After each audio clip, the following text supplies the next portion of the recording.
இந்த ragi banana bread super easy. 3 நல்ல பழுத்த பனானாவை நல்லா மேஷ் பண்ணிக்கணும்.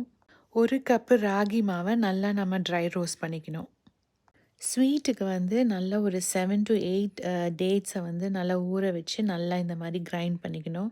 அதை வந்து இந்த மேஷ்ட் பனானாவோட ஆட் பண்ணிக்கலாம்.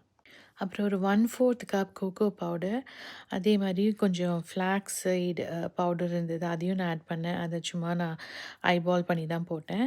அதுக்கப்புறம் 2 டேபிள் ஸ்பூன் பட்டர், அதையும் போட்டு நல்லா மிக்ஸ் பண்ணிவிட்டு, அப்புறம் அதோட இந்த ராகி, அப்புறம் பேக்கிங் பவுடர் வந்து 1 table spoon, baking soda 1/2 teaspoon, இது எல்லாத்தையும் நல்லா நம்ம மிக்ஸ் பண்ணிக்கணும். இது நல்லா ஒரு திக் டோவாக தான் வரும், நல்லா சாஃப்டாக இருக்காது. அதோட 1 கப் வால்நட்ஸும் நான் ஆட் பண்ணியிருக்கேன். உள்ளே நம்ம கடிக்கிறப்போ நல்லா க்ரன்ச்சியாக இருக்கும்.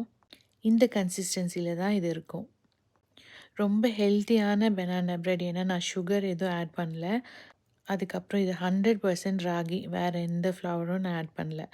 அதுக்கப்புறம் இதை ஃபுல்லாக இது பண்ணிவிட்டு, அதுக்கு மேலேயும் கொஞ்சம் வால்நட்ஸை குட்டி குட்டியாக கட் பண்ணி பொடி பண்ணி நான் போட்டிருக்கேன்.